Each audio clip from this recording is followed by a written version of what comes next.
How I made the worst employer in the world lose a multi-million-dollar account. Welcome back to Reddit Chronicles. If you're new here, do consider subscribing to help me out. Let's get started. To be honest, the I in the title is not me, but a former colleague who does not have a Reddit account. We work together in the same ad agency. I'll give my personal context first, and then write her story exactly as she told me. We worked together in one of the biggest ad agencies in my country. She was a director, and I was a manager in different departments. It was a global group, but it honestly sucked. I quit because I was burned out. It had a Game of Thrones politics and daily occurrences of both sexual and moral harassment.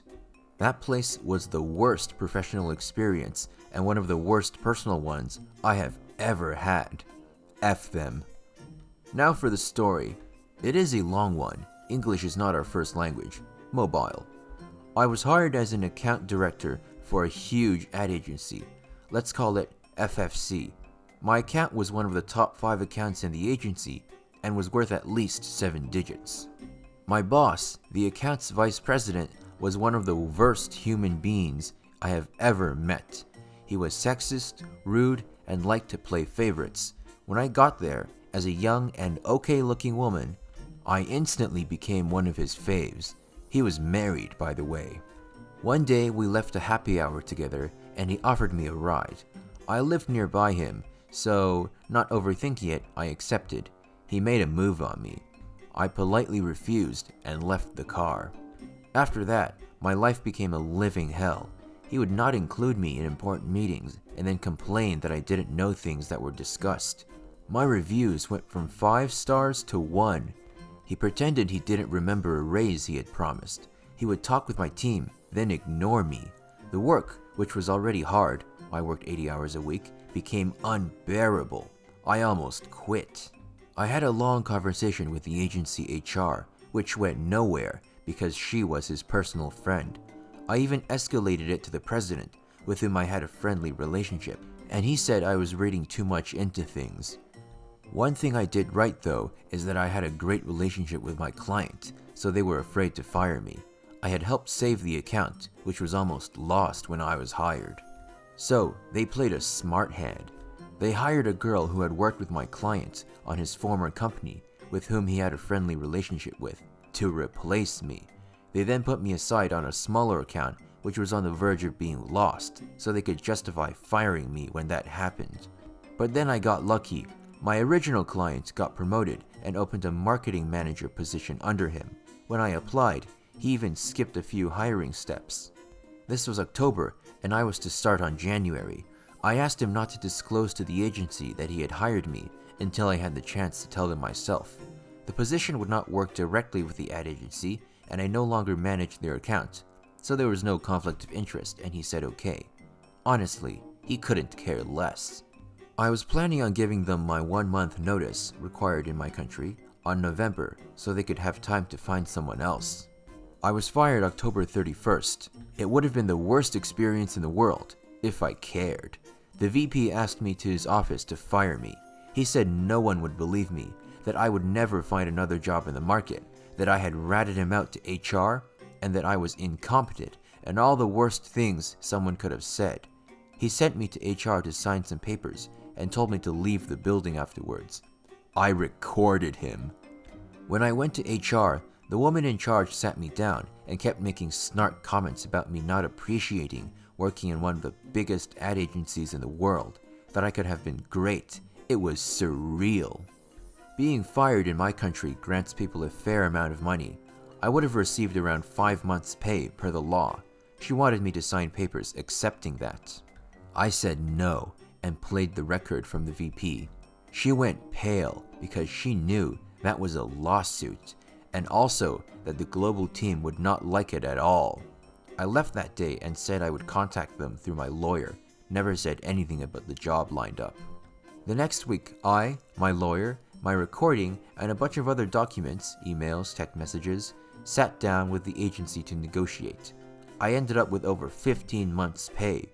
Both parties signed a non-disclosure agreement, which included me saying I had quit. I then took a 2-month vacation, told my new boss I had made a deal while quitting, but that I had not disclosed I was going to work for them. He said he would tell them himself, not to worry. Comes January, and I start at my new job. My boss then tells me that since I was the one with the most experience in advertising agencies, I would be a consultant to the annual deals for all the agencies that managed all their accounts. This included allowing new agencies to pitch for us. My boss, which didn't deal with FCC anymore, that's the original company, of course forgot to tell them about me. No feeling in the world was better than entering the agency as a client. It was almost orgasmic, sitting in a meeting to see their pitch and watching the VP's dumbstruck face when he entered the room. I was nothing but nice, made pertinent questions, and smiled all the way through. I ended up telling my boss, in confidence, what had happened. He authorized me to advise against the agency, said that if compliance knew about their behavior, they would lose the account anyways. They lost the account. They lost 3 other accounts that same year. The whole leadership was fired. The agency closed. The VP can't find a job for his life. And I got promoted. TLDR, sexually harassed employee gets fired, strikes a deal using recordings, gets hired by one of the agency's clients, and then makes them lose the account. How's that for a sweet revenge story? Lesson to employers: don't screw over your employees. And to the employees, or anyone really, if somebody's verbally abusive towards you, consider recording them next time. Of course, check with your country's laws to make sure it's legal to do that. Local hero sticks it to City Hall. This happened quite a few years ago, where my hometown is. It's a thing called ALR, Agricultural Land Reserve. Basically, there are areas of land that can only ever be used for agriculture. In order to protect prime agricultural land from becoming highways and strip malls and things like that. A friend of a friend, let's call him Fred, had inherited a piece of such land on the outskirts of the city. He had no interest in doing any kind of farming, but the ALR rules allow for the property owner to have a personal residence on the land. So he built a house on it and had a nice place to live, just outside of town. Now, City Hall has ways of acquiring ALR land and using it for non-agricultural purposes. I'm not familiar with how exactly, but they can, and it's about impossible for anyone else to do the same.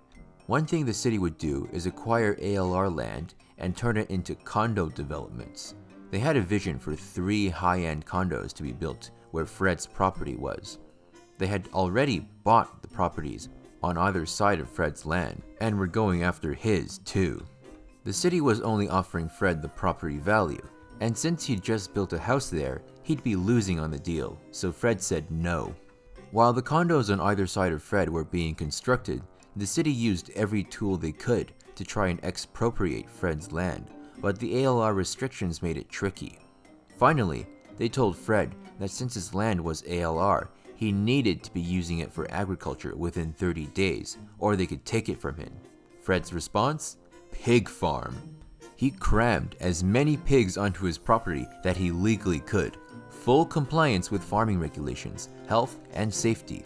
Whole 9 yards. Since he had just fulfilled his obligations with the ALR, the city could not touch him. Period. The city had already pre-sold a number of those condos, and naturally, none of the buyers were very happy to have spent a small fortune to live next to a big stinky pig farm. Most of the buyers obtained grounds for dismissal on their purchase agreements, while the rest filed a big lawsuit. The city's project was sinking fast. The city started negotiating with Fred, and the story ends with the city finally making Fred an offer for his land that was so ridiculous that he had no choice but to accept.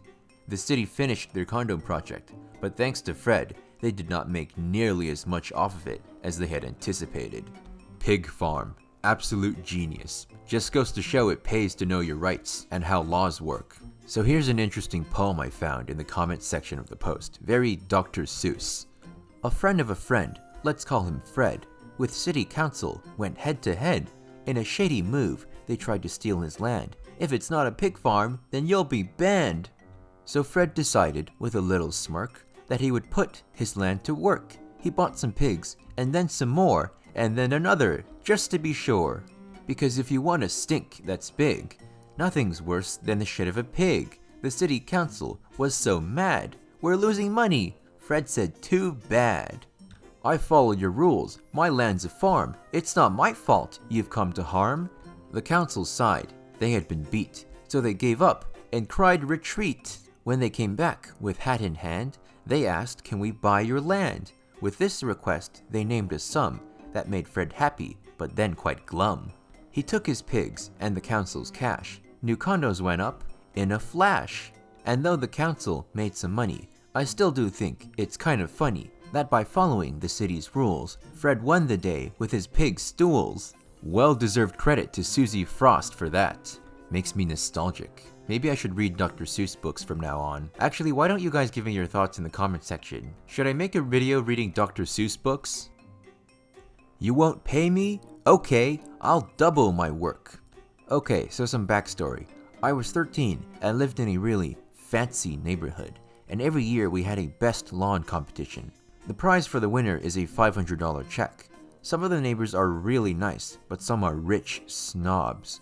This is also the sort of entitled person story, so I'll be using abbreviations like EP. I was managing my parents' flower garden, and I worked really hard for about 2 hours, and when I finished, it looked really good. Entitled person was walking her dog, and spotted me admiring my work. Entitled person is generally an a-hole to everyone, so I wanted to avoid conversation, but she called out to me, and conversation went as follows. Wow, did you do all this work? Yeah, I was out working for the lawn competition. You did a great job. Do you think you can do my lawn? If you paid me by the hour, I'd be happy to work. Ugh, why do I have to pay? Because I'm helping you compete against me. I want some profit out of it. Okay, fine. $10 an hour. So the next day, I do her weedy lawn, and I think I did pretty good.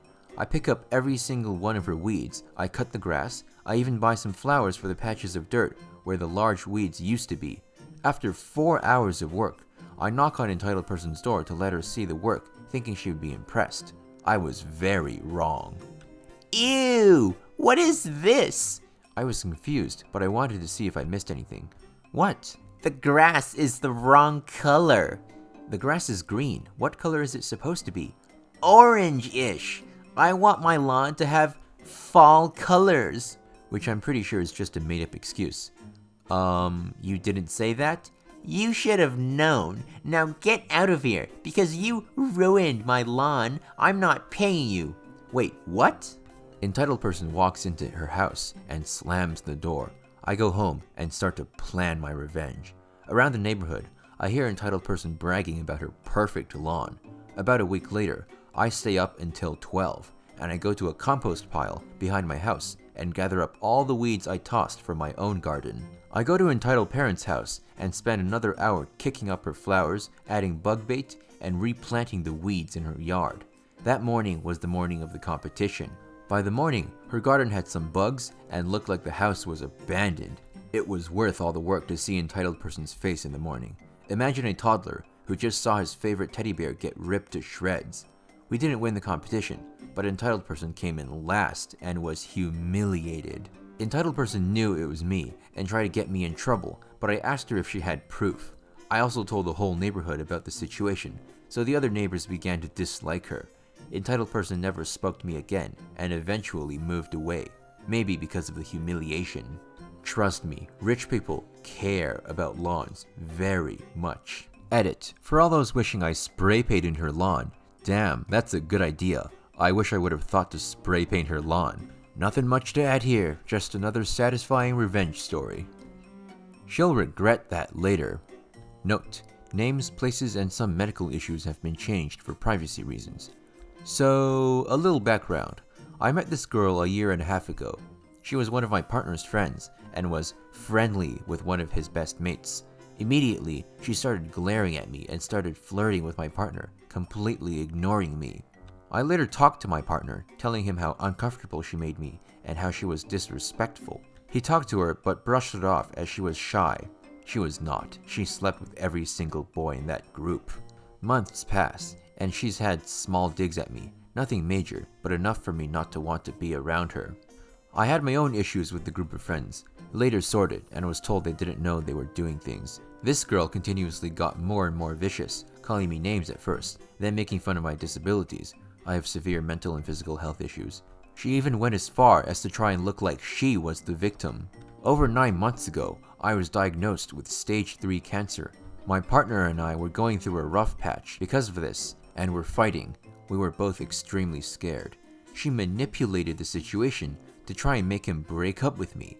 It didn't work, and so she started stating to my friends and the group of my partner's friends that I'm faking cancer to stay with him, and that if I did, she couldn't wait for karma to kill me. Not sure who does that. She even went as far as to make fun of me when my hair fell out. I was so incredibly upset and fed up. Fast forward to now, I finally finished treatment and was starting to feel good when again she's making up rumors, telling people I'm a drug addict and dealer, that it was all a ruse to get good prescription drugs, and that I should be arrested. What she doesn't realize is that I have 1.5 years of proof that she's been taking, dealing, and smuggling drugs into festivals, not just for herself, but everyone else who would pay. Where I'm from, there has been a massive crackdown on people bringing drugs into festivals for themselves, let alone supplying it to others. So I compiled everything into an anonymous email, included her name, address, birthday, etc. Told them how much she'd had, how she'd conceal it, conveniently leaving out everyone's name. I don't care what people do normally. I was just over her crap. And sent it to the police. She was stopped immediately at the ID check, refused entry, and cavity searched. She was found with over 5 grams of drugs and was arrested on the spot. Did I mention she hid them in her vajayjay? To top it all off, she'd resisted arrest and assaulted a cop. She still talks crap about me, but oh boy will she regret that when I go into the police station and report her for harassment, bullying, stalking, and threats against a disabled person. Yeah, remember guys, don't do drugs. Drugs are bad, okay? If you want more where that came from, simply click on one of these boxes right here. And if you liked the video, I assume you did since you're still here, I'd really appreciate if you could drop a like and a subscribe to help me grow my cat and feed my channel. I'll see you in the next episode of Reddit Chronicles.